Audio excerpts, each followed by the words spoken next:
Hello, everyone, and welcome. In this recording, I'm going to be speaking about this upcoming full moon that we have in the sign of Pisces, either on the 30th or 31st of August, depending on where you are on the planet.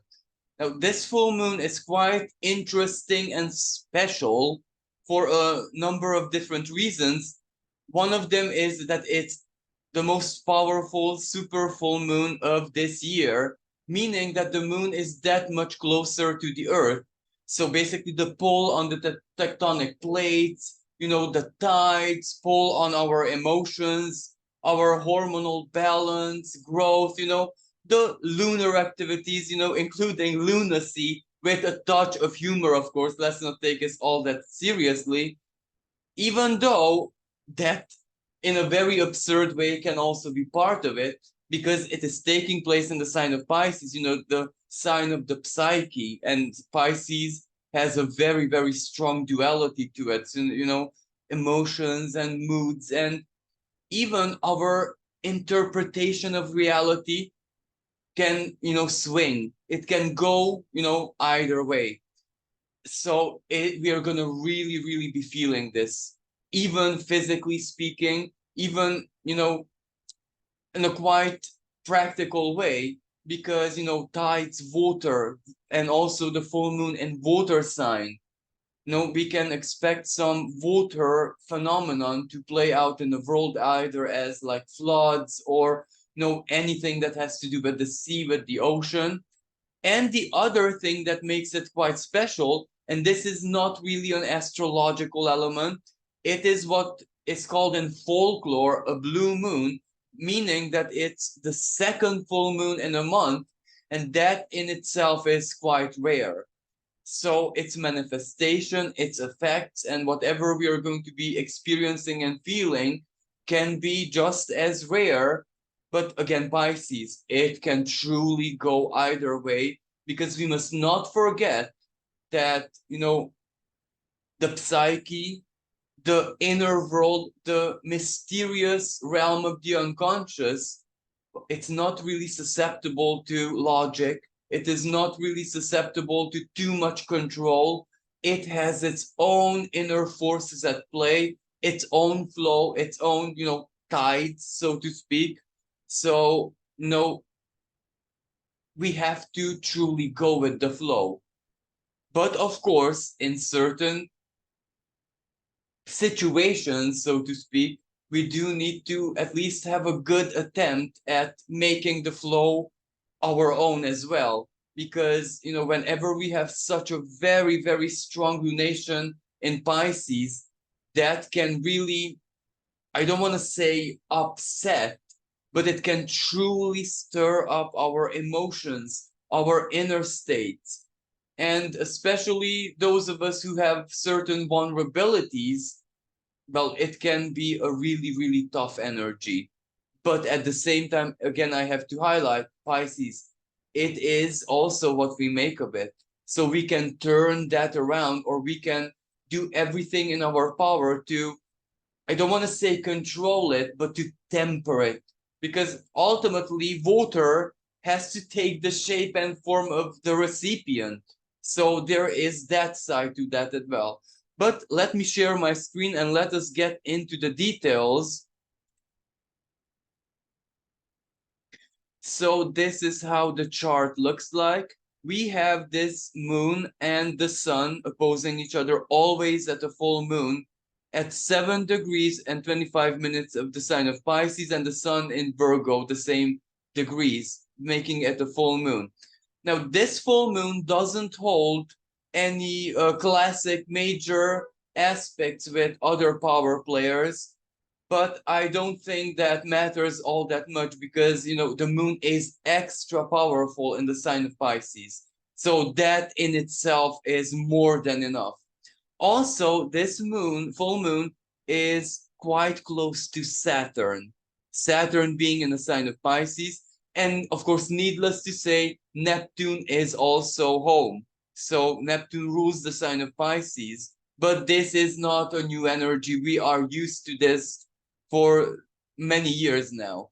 But where I want to go with this is that, we might feel this that much stronger in any way, shape, and form, due to the fact that it's a supermoon, due to the fact that it's that close to Saturn, where Saturn brings the structure, the authority, sometimes even the blockages, so to speak. And Saturn is retrograde, so it can really dig up the past, but not necessarily in an active way, but in an unconscious way where emotions, memories, nostalgia, of course, beliefs that may not serve us all that well, because we must not forget that Saturn, in especially in a more ancient way of looking at it, is the great malefic.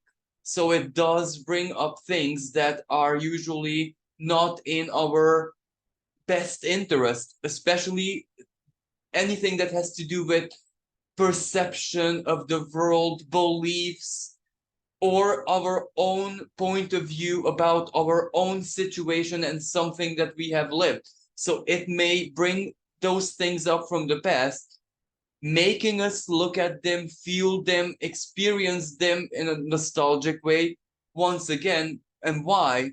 Well, at the time of this full moon, so very many planets are retrograde. So that means the past, that means everything is turning inwards. And in a more, again, classic way to look at this, the underworld. And the underworld is nothing else but our own unconscious, especially the abyssal part of it. The abyssal part means that it's so deep that our minds, not even our consciousness, not even our intuition can go all that, deep, all that far to the bottom. Of course, it doesn't it's bottomless, but symbolically speaking. So this is quite interesting in that way. So Venus is retrograde. And also at the time of this full moon, Venus still holds the square with Jupiter.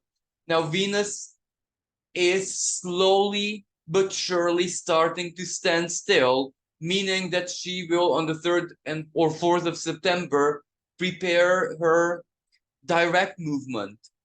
But all of this time, she just insists on holding this square with Jupiter, and Jupiter amplifies it, magnifies it, expands it. Astrologically and karmically speaking, it is making sure that we are constantly aware of the Venus retrograde conclusions that we need to start drawing in our lives. Why? Because she is still, in theory, retrograde, even if she's very, very slow, almost at a standstill, and then she'll start going direct on her shadow path. Well, that is really the moment of bigger conclusions. And then that means that Venus will perfect her square with Jupiter again for the 3rd and final time. And later on, she will also perfect her square with Uranus. Uranus at this time is already retrograde. At the time of the full moon, it is not yet going backwards all that much. It is still, not stationary, but it moves very, very, very, very slowly. So its symbolism is greatly amplified. Uranus is the revolution. Uranus is the epiphany. Uranus is the shock. Uranus is, the unexpected. So it's quite powerful, even though if it's not conversing with Venus yet or with that full moon, yet still we are feeling that very, very intensely, especially that its symbolism is inward. So the shocks, the surprises, the rebellious nature, something bursting up from the depths onto the surface is going to be part of the picture. And of course, with this full moon, it's emotions, it is energies, it is memories, it is, everything that lies under the surface. And I also have to mention this because Uranus, retrograde, but still standing still. That means that it's in the sign of Taurus, the crust of the earth. And the super full moon, physically being that close to the earth, the pull on the tectonic plates, earthquakes, volcanoes, and very, very intense weather phenomenon in certain parts of the world are to be expected at that time. But, the Pisces full moon does suggest that it's more water, so maybe a seaquake or something takes place under the ocean. We shall see anyway. So if that is got out of the way, Mercury is also retrograde. Mercury just freshly started its retrograde, so it's moving backward. It is still processing. We're also still processing the Mercury retrograde themes in our lives, but Mercury's situation is much more pleasant because Mercury holds trines with Jupiter and Uranus. So we're figuring it out.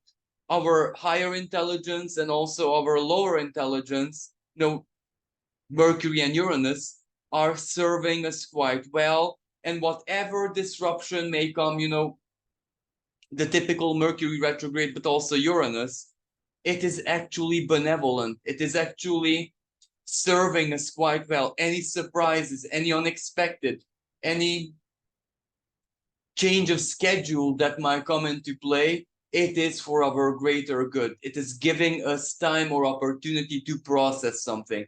And with Jupiter, needless to say, it is the planet of blessings. So we can have a lot of really positive conversations, feedback, help, or us doing the work basically. And any kind of help, any kind of blessing, any kind of encouragement with that.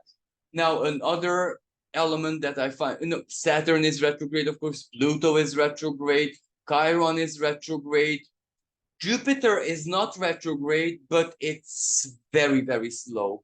Jupiter is going to go retrograde not long after this super full moon. So, I would even include Jupiter because its symbolism is starting to get magnified, amplified. We're feeling Jupiter very, very strongly in the sign of Taurus. Either values, what we feel, what we believe, what our view of our values is, or of course, wherever this 15 degrees of Taurus is falling into your personal chart. But of course, it is also justice, sense of justice, in a real way, like in courts of justice, collectively speaking as well, and actually with the full moon, emotion. Whatever might come as a ruling, especially with big, big international cases, where the law is going to change afterwards, emotions are going to be, stirred up without a shadow of a doubt. And at this time, Jupiter also holds a trine with dwarf planet Orcus, so righteousness. Externally, the legislator or the authority is attempting to put certain things to right, if you know what I mean. But the modus operandi, it's, Virgo is going to be heavily criticized because ultimately the sun is illuminating this full moon. So Virgo is the detail. Virgo is the meticulous analysis and even criticism of whatever is put under our nose as, a service. And why do I say service? Well, Virgo rules service, but if something is ruled in an international court of justice, well, that is a service provided to the human collective, basically. So we are going to be criticizing it. We are going to hair split. We are going to look at under a microscope of whatever has been decided, or and of course, this also means heavy contesting. Now, moving on, let me just check my notes if I'm not forgetting anything very important at this time. So, moving on, Mars is fortunately not retrograde, but with Mars is in Libra.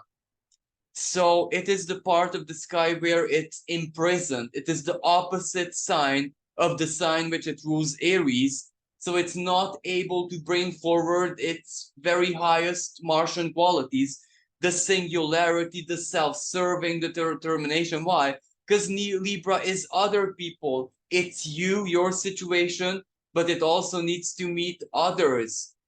Other may be contract or anything, you and something else. And, in the sign of Libra, Mars has to sometimes take action for, others. Not sometimes putting the self besides.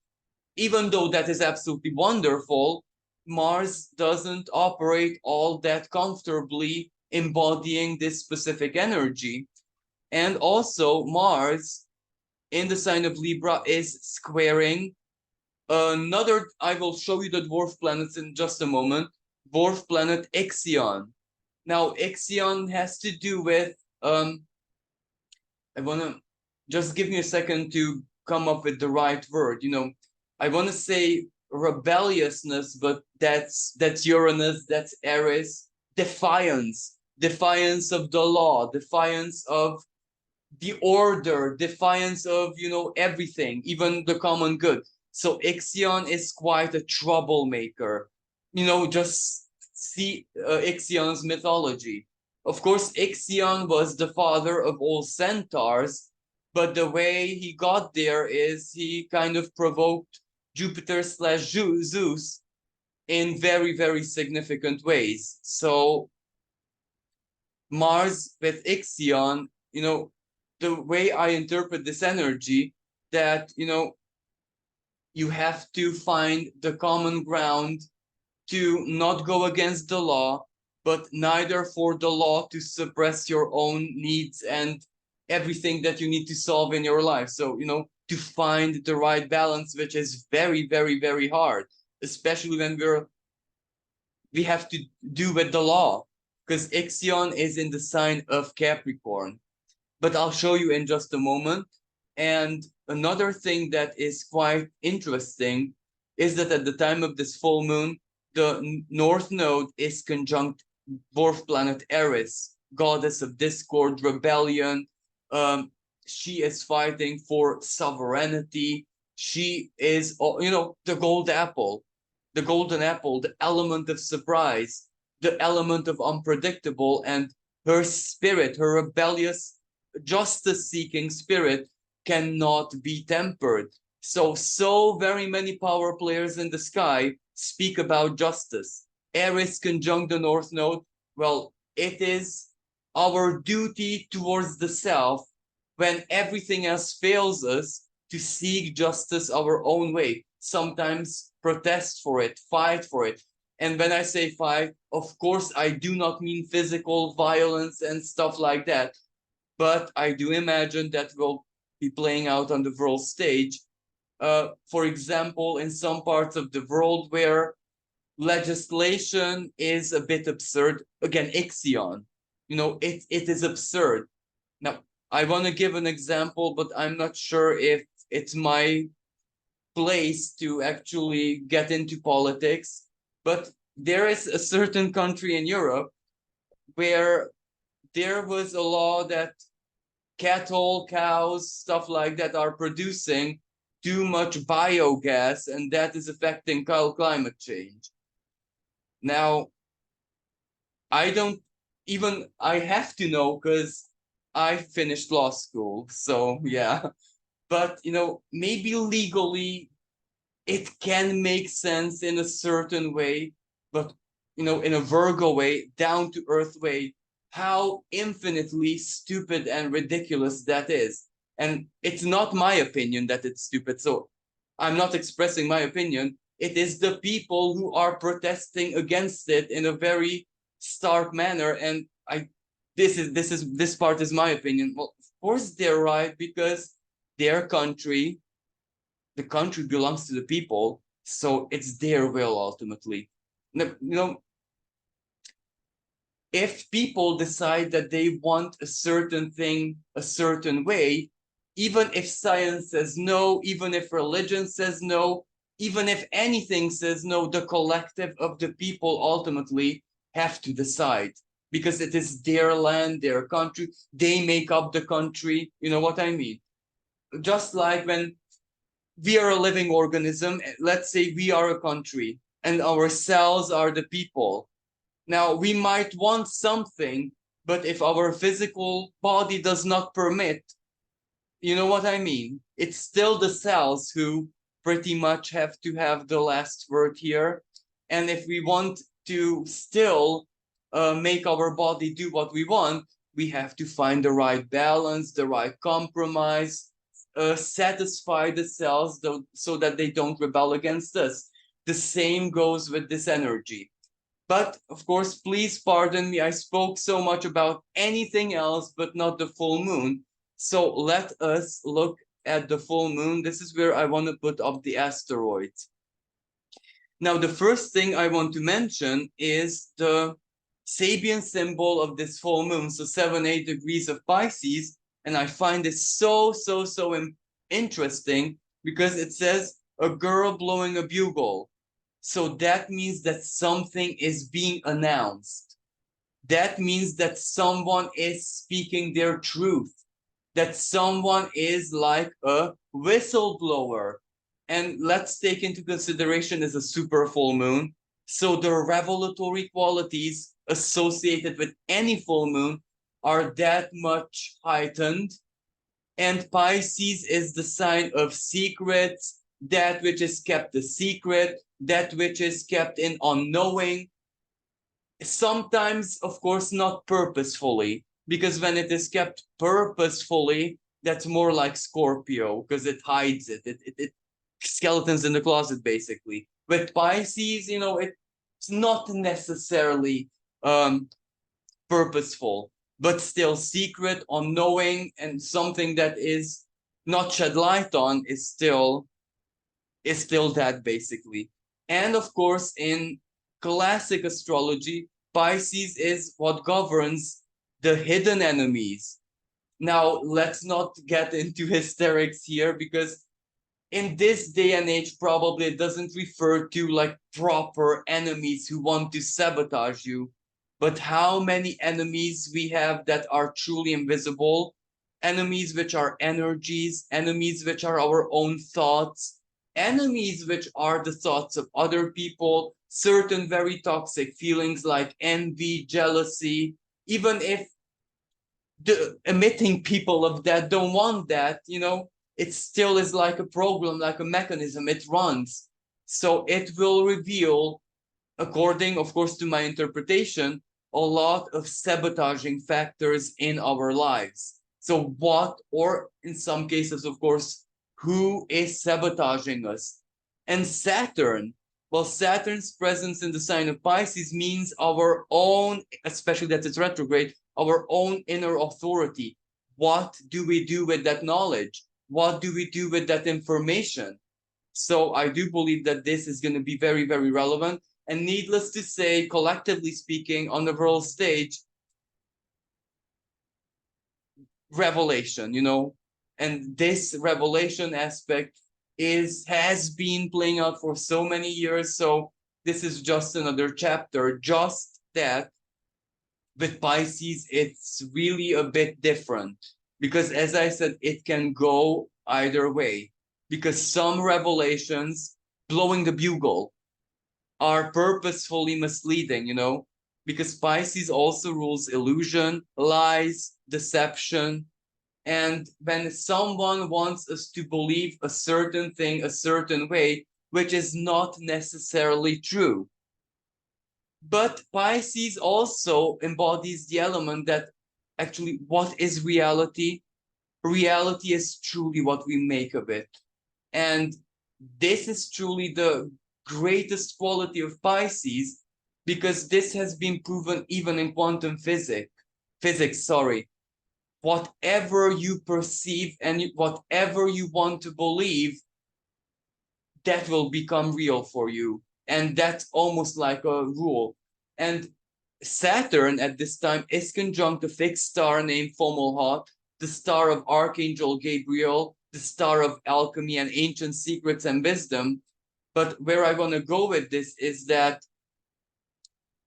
the Vedas, those sacred texts, do say that what you believe throughout your life or throughout very, very many years, whatever you give your belief unto, that is exactly what you'll become and how your life becomes. And if I'm not mistaken, the Vedic texts do give examples like, if you worship and believe ghosts, that's where you'll end up. Not necessarily that you'll become a ghost, but ghosts and spirits and phantoms or whatever will be the divine for you personally, and no one can come and tell you otherwise, because that is what you created. If you believe in nature, nature will be the divine for you, and the list goes on. You get what I mean. And that is true in so very many ways. It was true back then, thousands of years ago, and it is true also now in a very palpable, clear, and scientific way. Quantum physics and modern neuroscience. What we perceive makes up our reality. I know that this kind of sounds like a matrix, but it really, really is in so very many ways, energetically. And social media, the advertisements, and the illusion that is cast upon us, they're only real because we feed them our belief. You know what I mean? If they advertise a product that it removes stains much, much more efficiently than what we classically use, or the other product, our belief makes it so for us personally, if you know what I mean. So of course it works. 50% of like advertisement is Pisces energy. Our belief makes it so without a shadow of a doubt. And it's not just an illusion, because the illusion gets so very real to us that sometimes other people sucked up in our own illusion, it's real for them as well. But again, all of this, one way or another, the power of belief, the power of perception, the power of what we feed our belief energy onto is going to create reality. That will be part of this Pisces full moon, one way or another, positively or negatively. And I'll get to the negative in a second, because I find that very, very important and interesting. But this is the Sabian symbol, the girl blowing the bugle. So sometimes that bugle, as I said, is lies and deception, misinformation, half-truth, and whatever certain people, certain groups, whatever, want us to believe. So we need to take everything at that time with a pinch of salt, because, Pisces is not ultimate truth. And this is where the sun in Virgo comes into play. If there is a time to analyze everything very, very meticulously and to doubt everything first, as my favorite astrologer, Nadia Shah, always says, healthy faith questions itself. So sometimes it's very, very, very, very healthy to ask certain questions and not take everything as it is dished out. But on the other side of the spectrum, the girl blowing the bugle, this can also reveal a lot of hidden things, especially that which has to do with the ancient past, archaeological discoveries, anything that, quite personally, our past seen through a very, very different lens. And, personally speaking, individually speaking, in a spiritual and even psychological way, time travel is possible. Because if we go back to the memory, and relive it, but in a totally different way, the memory itself and the effect it had on us also changes. Again, Saturn conjunct Fomalhaut, the star of alchemy. And at this time, we have a sextile between Pluto and Neptune. Again, a very powerful alchemical aspect. And furthermore, the moon in the sign of Pisces is very, very close to a fixed star, which is nicknamed the Star of Hidden Things. Its real name is totally unpronounceable for me, so I'm really, really sorry. Just look it up. It's at 6 degrees and 43 minutes of the sign of Pisces. And according to Ptolemy, it reveals hidden things. So this goes so, so well with the Sabian symbol of this full moon in the sign of Pisces, super full moon and blue moon. So whatever it reveals, whatever it digs up, it is that much more, exotic, so to speak, and relevant. Now, the other thing I want to mention, this energy can also have a certain kind of physical effect. Pisces rules blood chemistry. It rules our hormones. It rules minerals and the balance of minerals in our blood. And that is Saturn in this case, because Saturn is the solid, Saturn is the rock, Saturn is ultimately the mineral. So, we might feel certain kind of imbalances and, swings, perhaps sometimes mood swings.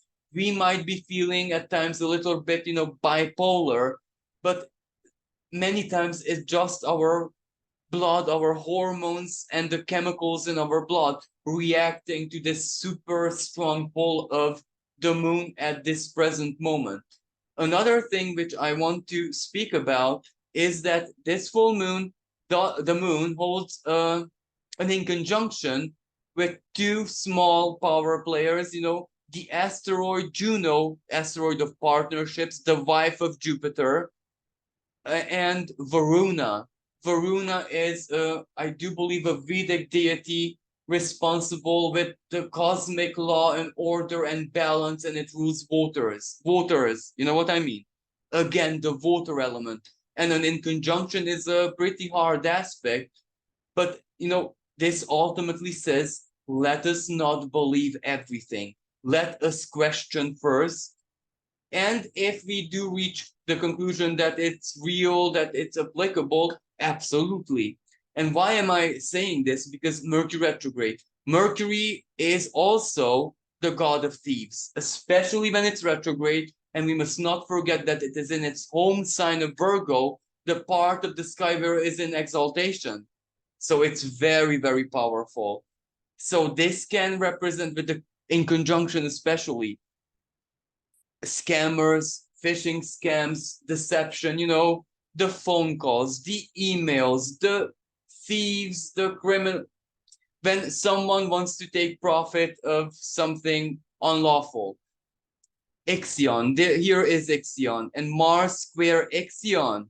So Mars square Libra is the sign of the law, legal case. If someone conned you, if someone deceived you, if someone stole from you, stealing, especially stealing at that time, so be very, very careful. Then what can you do? Go to the authorities. That's Mars in the sign of Libra, you trying to reach out for legal help. So, but let's take into consideration Juno conjunct Varuna. Juno is the partnership, the other. Someone offers you, in the sign of Leo, someone offers you something that is way too good to be true. Your heart is on fire. All you can think about the possibilities. A deal which is absolutely phenomenal. You cannot believe it. Well, exactly. First, do your research and listen to your gut. Virgo the gut. Mercury retrograde. Pallas Athena. Pallas Athena opposite, let's say, Neptune. Listen to your gut. Listen to your wisdom. Listen to your intelligence and life experience. Because if something stinks, as in it's an illusion, it's a lie, it's a deception, well, then chances are it is. So at this time, be very, very, very careful with any kind of deception. So the email, you know what I mean. Impersonators also. Why impersonators? You see Vesta in the sign of Gemini, goddess of the sacred flame, and also protector of the household, and this household is the mind, Gemini. We're squaring Pallas Athena in Virgo, you know what I mean? So there is deception at play here, potential deception here. So let us judge before we agree to anything. And Gemini is communication, Gemini is the deal, Gemini is the email, Gemini is the way the too good to be true news is presented to you. So we must be very careful at this time.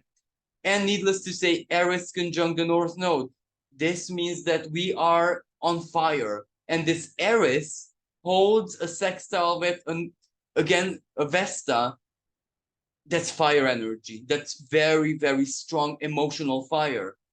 And, this Vesta also sextiles Black Moon, Lilith, and Leo.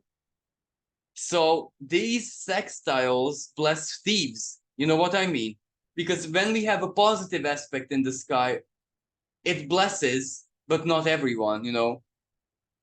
When there is a, how should I say, a grand plan at play to con or deceive someone, well, that can have a celestial blessing as well with Mercury retrograde. The god of thieves blesses them ultimately. So let's move. I'm so sorry for diverting again from the subject. So let's move on to the negative expression of Pisces, because of super full moon and a blue moon, and with Saturn digging up the past. So of course our psychological, our emotional and hormonal vulnerabilities are going to be extraordinarily active. So with Neptune at play here, Neptune retrograde and Neptune opposing Pallas Athena, the power of illusion. This is where depression, this is where negative, I want to say well, actually, I can say thinking, because Mercury and the sun in the sign of Virgo, and a Virgo sun is illuminating this full moon. So negative thinking, self-criticism, seeing doom and gloom, self-victimization. And also, back to the Sabian symbol, the girl blowing the bugle, if we even give strong voice, Mercury, to the self-victimization, well, it will really go against what we expect. Chances are we might not get any sympathy. We might not get any help. We might not get any compassion and charity. Compassion and charitable things are ruled by Pisces, the Christ consciousness, unity, communion. The spirit of communion is Pisces. Virgo, on the other hand, is the opposite. It discriminates what you deserve, etc., etc. So whenever we victimize ourselves or have this tendency, well, a Virgo sun will look into the details and see wherever we are exaggerating or deluding ourselves. Why? Venus squaring that Jupiter, you know. So whenever we exaggerate, whenever we add salt to our own wounds, whenever we make our voters boil more than they are, it will be noticeable. And needless to say, Saturn in the sign of Pisces, noticeable by the karmic forces as well. So this is where, if we do have a choice, let us not amplify our victimization. Now, if you are suffering from something, it is without question that you're a victim, but it is your belief, it is your point of view, it is your worldview, it is your perception. Jupiter, what you embody physically, you know, Jupiter in the sign of Taurus. Taurus is the practical senses. How you manage this, what you embody, that is what matters. If you want to embody the other side of the spectrum, because if you're a victim, yes, absolutely, no one denies that, but that automatically means that you're a survivor, you have certain experiences that you can share. People or something can draw wisdom from all heart from your experience. So look at the other side of the spectrum. Now, let me give you an example. So very many people who are struggling with, you know, constant mental health issues, they receive benefits, you know, the other side of the spectrum. Okay, it's very hard to have imbalances within you, is extraordinarily hard, but there's another side of the spectrum. Maybe physically speaking, materially speaking, you do harvest certain kind of Pisces compassion from the collective. So try to look at the other side of the spectrum and do not allow the Piscean voters, ultimately with Saturn retrograde in it, to drown you. Now, Saturn is the limitative principle. So conjunct Fomalhaut, sometimes it blocks out the wisdom. So it is your job to seek for it. It is your job to focus on it, to concentrate on it. And I do believe that that is going to be very, very important. So keep in mind that this Pisces full moon is gonna, like a geyser, make whatever we have in our unconscious shoot to the surface, but we do need to temper it, measure it, and do something with it.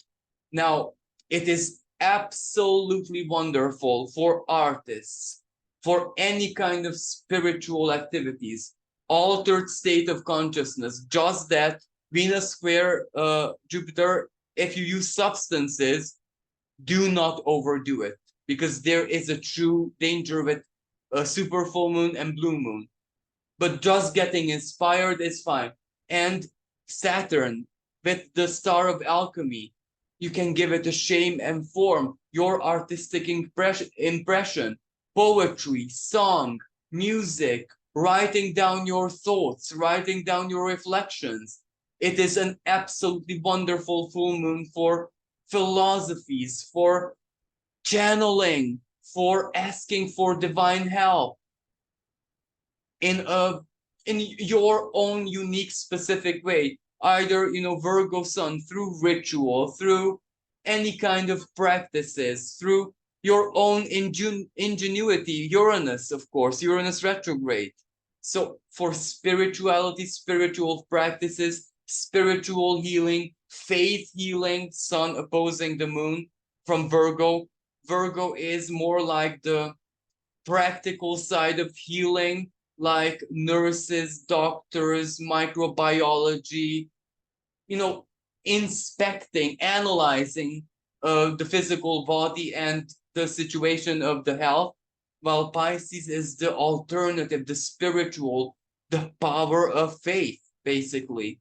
So it's really, really good for that. It's really good, to try your very, very best and illuminate your life with positivity, with optimism, with prayer, with faith, with,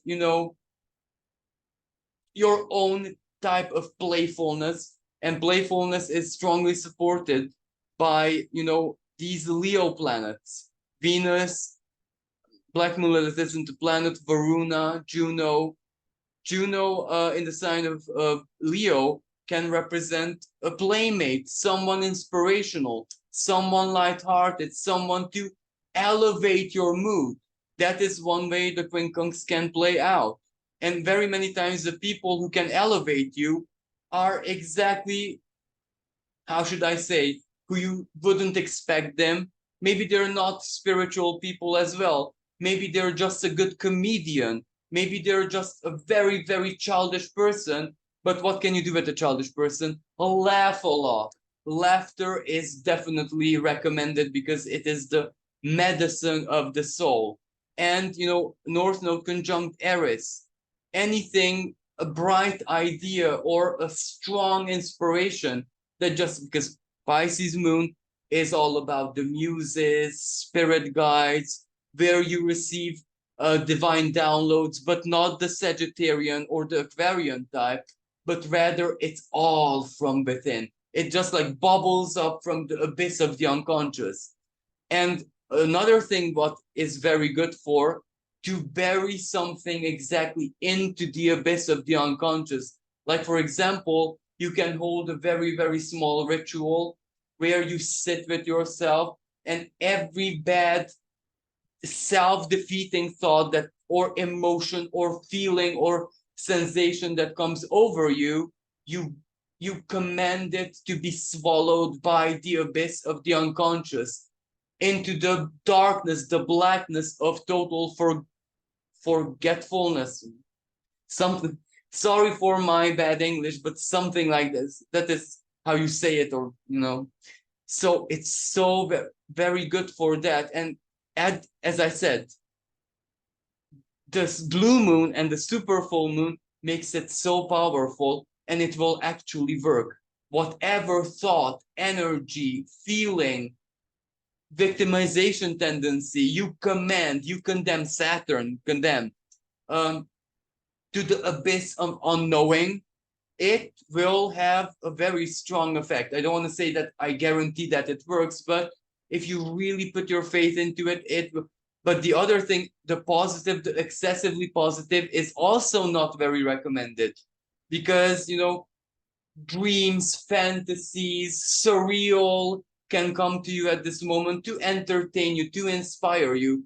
But that doesn't mean it is real, that it is gonna be real. So we must really take everything with a pinch of salt. You know, make really, really good use with the light of the sun illuminating the moon that Virgo offers us.